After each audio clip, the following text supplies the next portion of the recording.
Matthew, we have come to message number 47 series entitled Children Are the Future. Matthew chapter 19, we'll be looking at verses 13 to 15. Then were there brought unto him little children, that he should put his hands on them and pray, and the disciples rebuked them. But Jesus said, Suffer little children and forbid them not to come unto me, for of such is the kingdom of heaven. And he laid his hands on them and departed thence. So, chapter 19 opens announcing the end of the Galilee ministry of Jesus and his movement with his disciples to Judea as he is on his way to Jerusalem. Now, Jerusalem is where Jesus will be crucified. And so each episode, as we get closer to Jerusalem, seems to take on even more weight in this gospel account. The chapter opens up with this confrontation, and it's sort of a rejection episode again, where the Pharisees come to Jesus in Judea and they question him. And their design was, as Matthew states, to test him. They're trying to find something that they might accuse Jesus of, because they have long since settled the question of Jesus in their minds and have determined among them that they need to destroy him. And they're just trying to figure out how to accomplish that.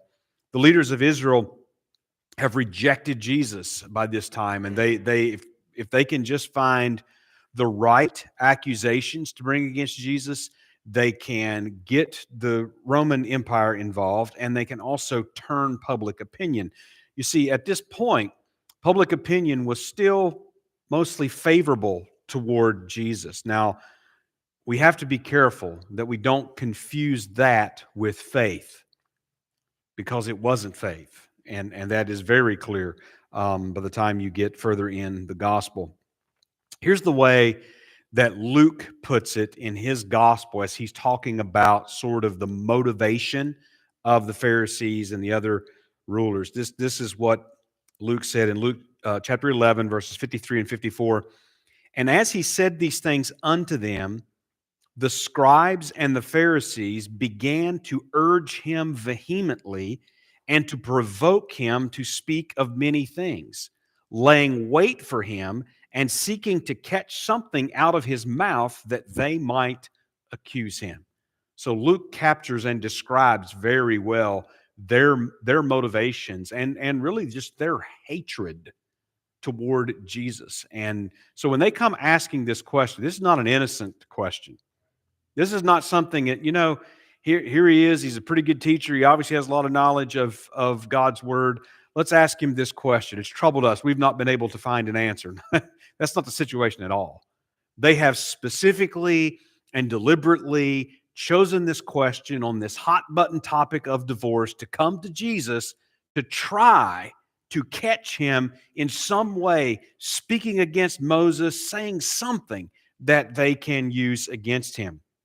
And if you remember the accusation that they brought against Stephen much later in order to execute him by stoning in Acts chapter 6 and verse 11, one of those accusations was that he spoke against Moses. Of course, that was false, but it was one of the accusations that they made and used against him. Now, one thing, as you're reading, and especially in this first part of Matthew chapter 19, is reference to Moses. This reference to Moses is a reference to the Old Covenant and the books of Moses in particular. This is not as much a personal reference to Moses, as if they're just discussing Moses' personal opinions and his personal views and such. Moses, we are told explicitly, wrote the words that God gave him and told him to write down. So we see that in places like Exodus chapter 34, verse 27, later in Deuteronomy chapter 31 and verse number 9. So it's not like Jesus and these Pharisees are debating about something that was just Moses' opinion. Well, you've got the word of God on the one hand, and then we've just got Moses' opinion, and then they're just trying to find out, well, where's Jesus on this whole thing? No, they are discussing the old covenant law. That's what they're discussing when they refer to Moses. It's just sort of a shorthand way. You have to remember, in those days, Genesis was not known as the book of Genesis, wasn't known as the book of Exodus, wasn't known as the book of Leviticus, and so on and so forth until you get all the way to Revelation. Of course, those weren't written yet in the New Testament.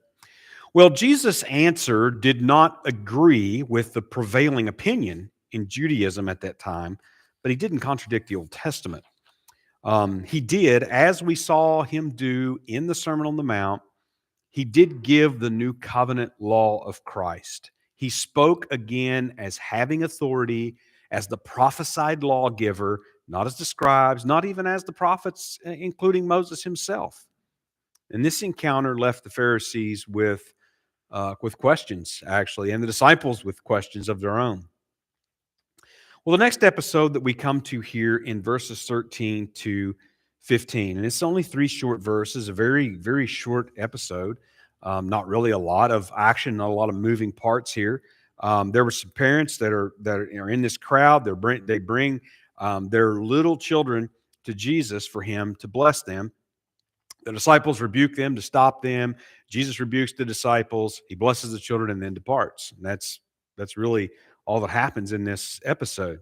It's so brief. It almost seems like it's sort of an incidental aside. It's just a how sometimes when maybe you're reading or listening or maybe watching a documentary or something, it's about something historical, and or listening to a news report, and they're telling of events, and they try to bring in the human interest angle, and so they'll tell these little asides to try to sort of draw you in, make you relate and connect with whoever the person is and the subject of the news, and sort of play on some emotions and what have you.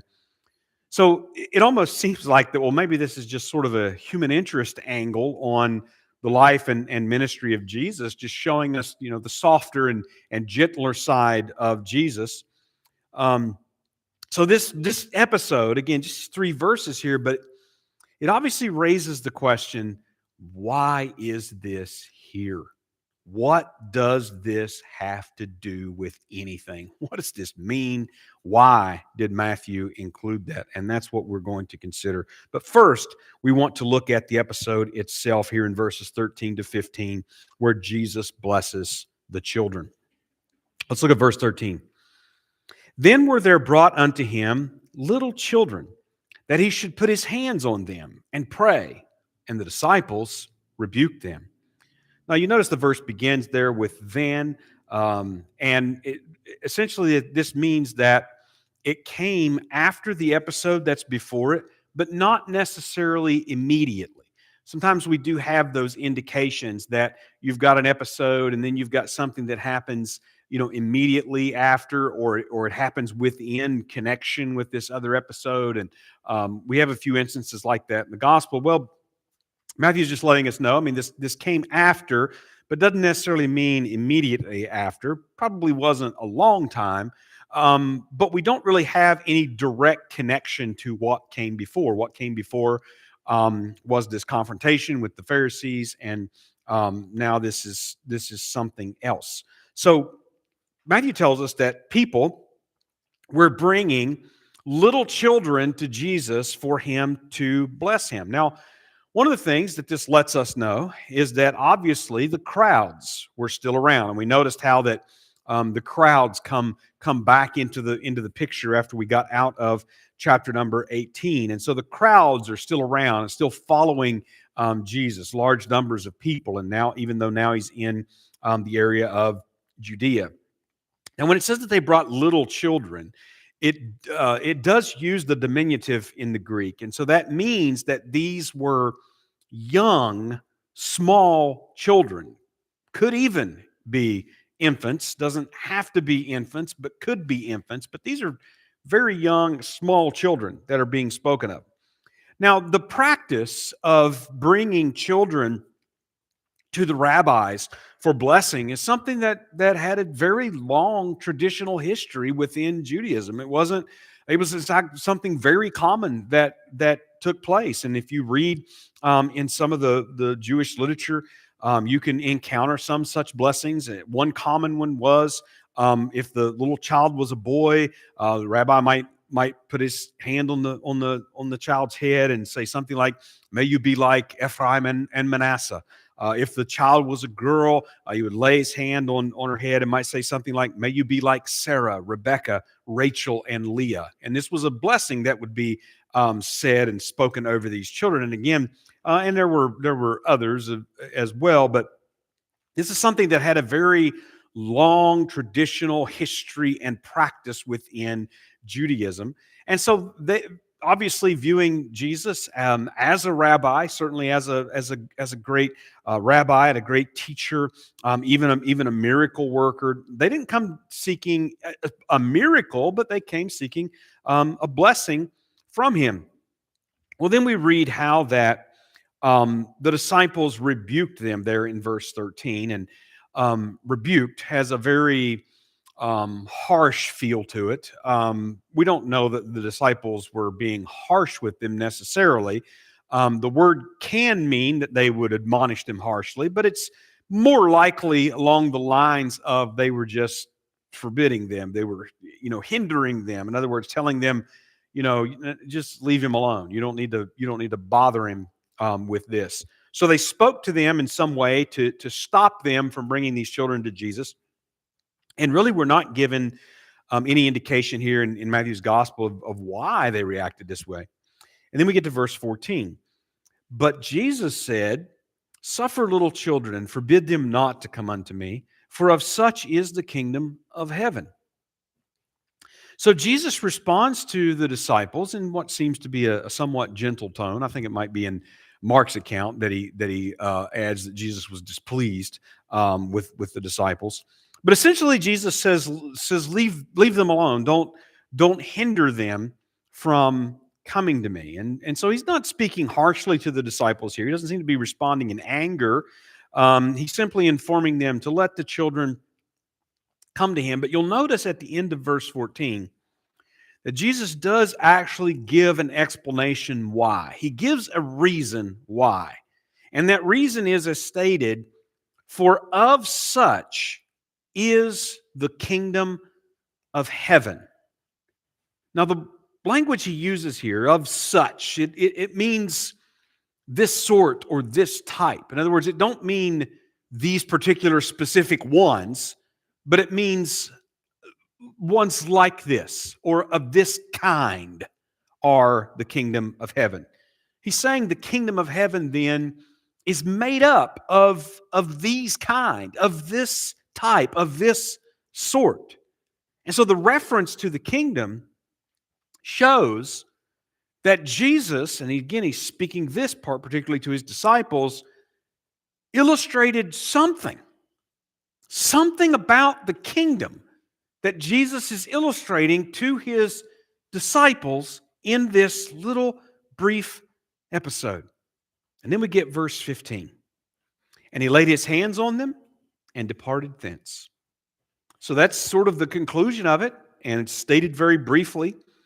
Now, Matthew has the shortest account of this. Matthew, Mark, and Luke all record this episode. Matthew's is the shortest. Mark is just a little longer, and Luke's a little longer than that. They are very similar. None of the accounts give the words that Jesus spoke in blessing these children. None of them give those words. Also, this episode is in the same place as in Mark's account as what it is in Matthew's. It is not in the same place in Luke's account, but it is in the same place in Mark's account. And Mark also adds the little detail that Jesus picked these little children up and laid his hands on them and blessed them. So again, we're talking pretty little children. Jesus would pick them up and obviously put his hand on their head and he spoke some blessing over them, but we're not told what it was. Matthew does state that he laid his hands on him, but doesn't give further detail about that. And then Matthew ends this quick little episode by simply noting that Jesus departed. So this little account seems pretty straightforward. But again, what does this mean? Why is it here? And so I tried to think about some of the different ideas and looked in some different commentaries and getting some different ideas of why this account is here. And I think I've heard all of these at one point or another and read them.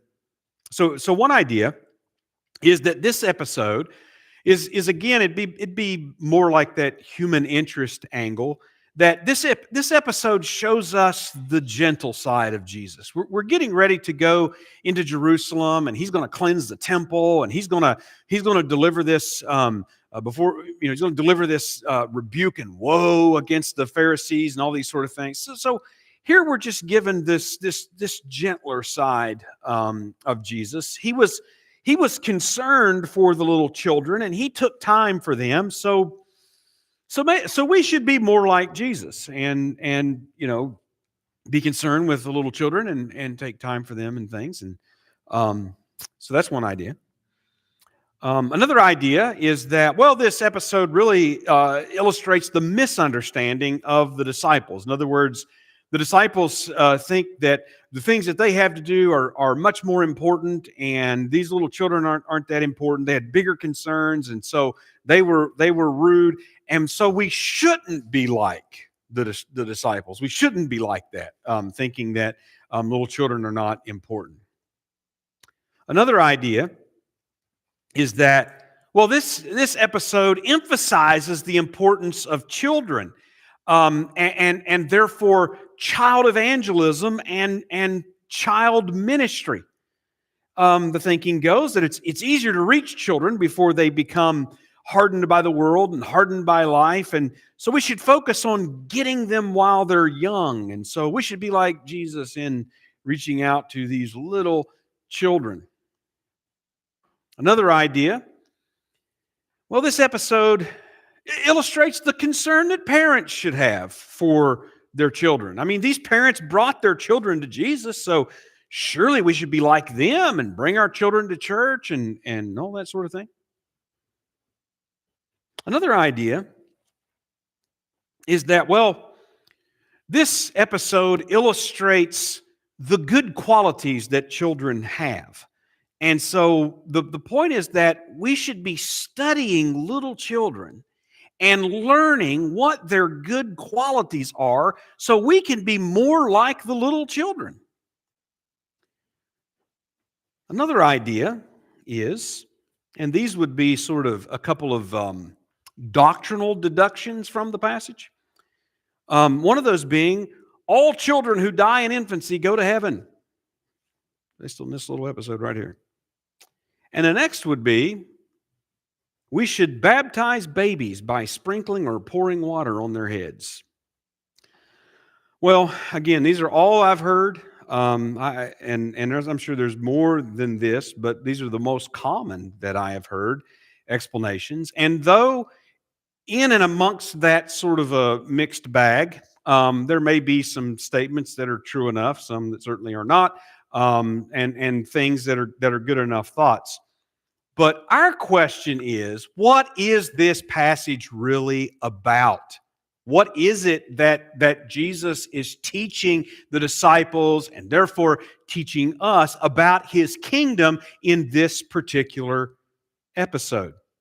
Well, in order to understand that, we have to study this passage in context. Now, what does that mean? And people say that all the time, in context. What does that actually mean, though? Well, what it means when we're talking about studying the Bible and studying a particular passage in context, what it means is, first of all, there's an immediate context. So immediate context would be the context in Matthew. So we're in a particular section of Matthew. We've come from one. We're in another. There'll be another after this. So we're in a particular section. There are other episodes and things that are around this and related to this in some way. And so the immediate context is going to inform us about the meaning of this particular episode. And then secondly, when it comes to context, we have to be concerned about maybe what we might call the overall context. In other words, where's this passage found? Well, it's found in Matthew's gospel. And so what's the overall context of Matthew's gospel, the whole purpose of his book and the way that he's laid this out and he's progressing through it as he is telling and fulfilling his purpose for this book. And then the next context we have to be concerned about is, well, what is the Old Testament context with Matthew as a continuation of that revelation? So as we come from the Old Testament forward and we get to Matthew, and now here we are looking at this episode, what relation does this have to what has come before and what's going to come after? And then that brings us to our last point of context. And it's what we call the biblical theology context. In other words, even though this little tiny passage, and it's in a bigger section of passages in Matthew, and it's in a bigger context in Matthew's entire gospel, and then it's in a bigger context in the continuation from the Old Testament, but it's also in the bigger context of the entire storyline of Scripture. If you read the Bible from beginning to end, what is it that God says that He is doing? What's the Bible telling us that God is doing? What does it tell us about this creation and the beginning of it and the history of it and the future of it? What is it telling us? So where does this passage fit into all of that? So when we talk about reading a passage or interpreting a passage in context, that's what we should be talking about. So let's just take a moment to work through each of these. Number one was that immediate context. So in Matthew's gospel, remember, Jesus had finished his ministry in Galilee. That section that had come to an end there at the end of chapter 18, beginning of chapter 19, we've talked about how that Matthew has structured the gospel, how that he has these definite sections that are clearly defined. He has this language that he uses. He indicates when he's transitioning from one to the other. We've noticed that. It happens right there at the end of chapter 18 and the beginning of chapter 19. So we're in this section where Jesus has finished his ministry in Galilee, and he has come to Judea. So we understand where we're at. Judea is where he's at on his way to Jerusalem. Like, this is the end of the gospel account. From here, we're not too far off from Jesus entering into Jerusalem and cleansing the temple and being arrested and being crucified and so on. So we're just a short time away from that as we are looking at this particular passage in this section of Matthew's gospel. Now, we've been talking about, as we've been going through Matthew's gospel, we've been talking about in the last section and so on, we've been talking about how that Matthew is emphasizing rejection. It's thematic in Matthew's gospel. And on the one hand, we've got the rejection of Jesus by that generation of Israel. And just like we talked about in the beginning of chapter 19, and with Luke's words about how the Pharisees were trying to catch Jesus, he has been rejected. He's already been rejected by the leaders of Israel. They're just trying to figure out how to kill him at this point. And the people are also going to reject him. That's going to result in his crucifixion in not too long from the time that we are looking at. But then there's also another rejection. And that rejection is the rejection of that generation of Israel by Jesus. That will result in the early judgment that comes against them, the destruction of Jerusalem for his death. But it's also going to result in what Jesus revealed to his disciples as the mystery of the kingdom. And at this point, there are 12 men on the planet besides Jesus who know that. That's it. The mystery of the kingdom. What is the mystery of the kingdom? That is the fact that the kingdom would not come with Jesus' first coming to the earth, but will come with his return at the end of the age. Now, in this particular section, that starts in chapter 19, goes to the end of chapter 25. In this particular section, that kingdom is a very prominent theme in this part of Matthew's gospel. And the disciples are going to continue to show that they are concerned about greatness in the kingdom and what rewards they will receive. And what does that tell you about where their minds are? Well, where their minds are is that the kingdom was coming very soon. Jesus was going to set up this kingdom very soon. And they're just sort of over there thinking about what power I'm going to have, what position I'm going to have, who's going to be greater than who, and who am I going to be over, and this is about to happen. That was their thoughts. Jesus revealed again that mystery of the kingdom.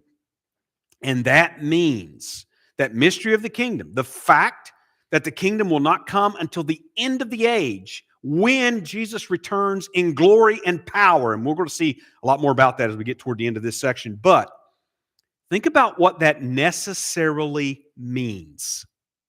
What that necessarily means is that generation of Israel in first century Israel to whom Jesus came, that generation of Israel would not enter the kingdom or inherit it in their mortal bodies.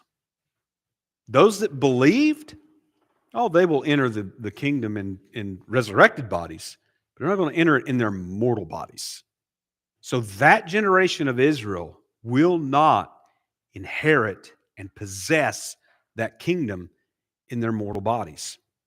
All right, so this is immediate context. What about that broader context, more in Matthew's gospel as a whole? Well, Matthew has structured his gospel very particularly, very specifically, and we've talked about that as we've gone through. As Matthew gives this account, as we talked about, he and Mark in this particular section, they have the very same layout at this point. Luke is different. But even though they have that same layout, even this little episode, there are some differences between Matthew's account and Mark's account. Nothing contradictory, mainly just in the fact that Mark gives more than what Matthew does about it. So we've talked about how Matthew has structured his gospel. He's laid it out in a certain way. He has selected these different episodes and accounts and discourses, Jesus teaching, and he has put them together in a certain way. He's highlighted certain facts. He has left out certain others that were not relevant to his immediate purpose in this gospel. So he has done all of that for those who come after him. Now, Matthew specifically mentions children in some meaningful way 4 different times in his gospel, all of them being in 4 very strategic locations.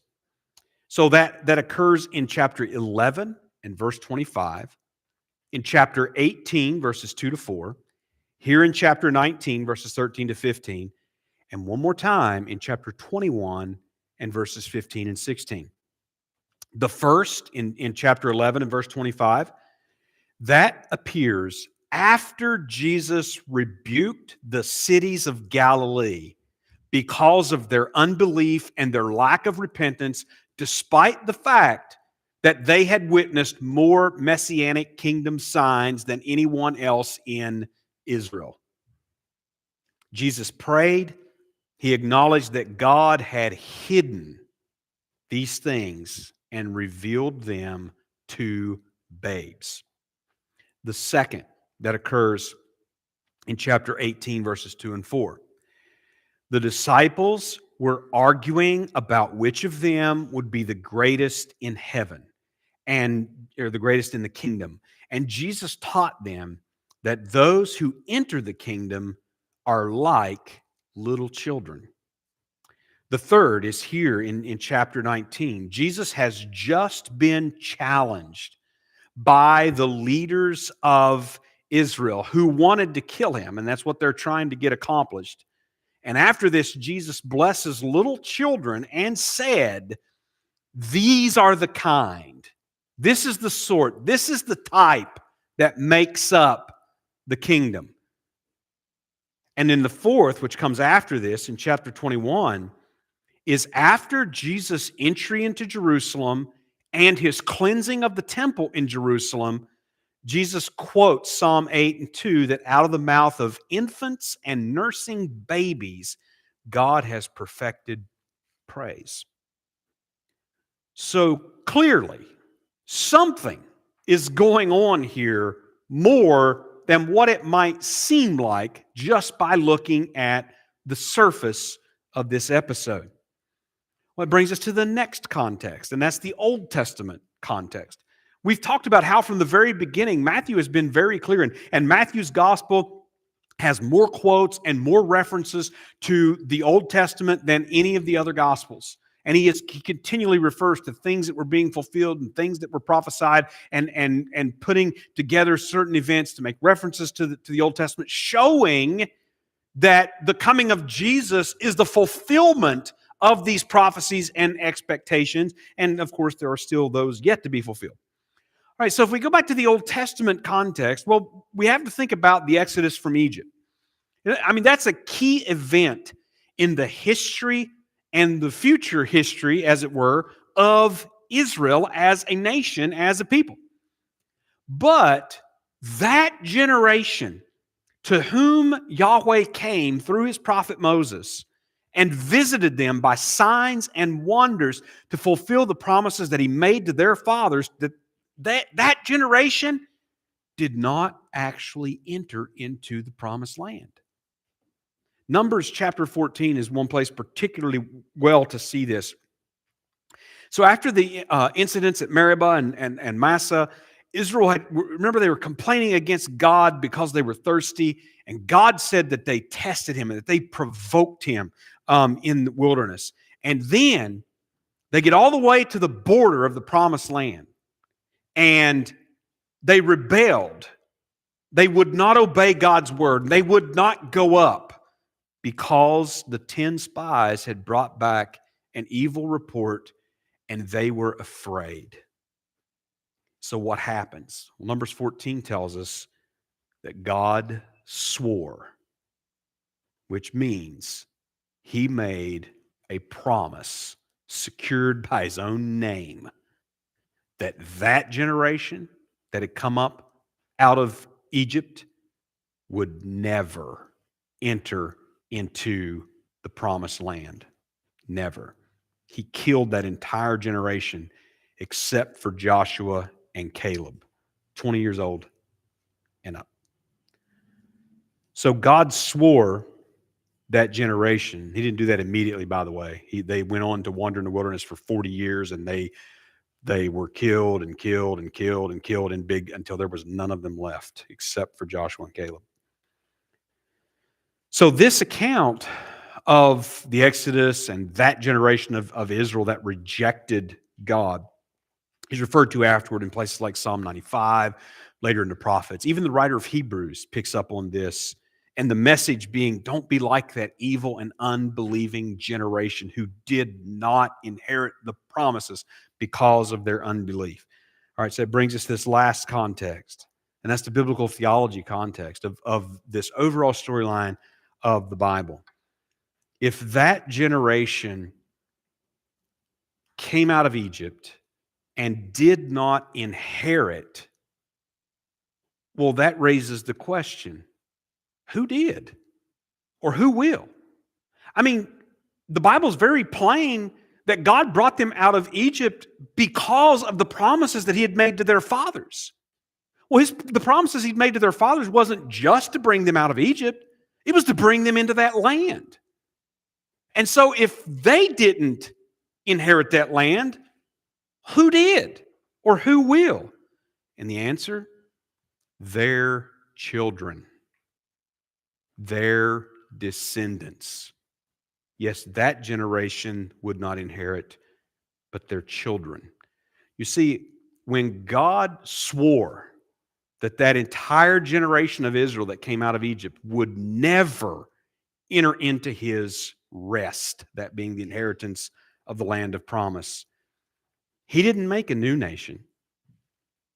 He didn't end the nation of Israel or the line of Jacob. He didn't put an end to it and just destroy it and wipe it off the face of the earth and come over here and start a new nation.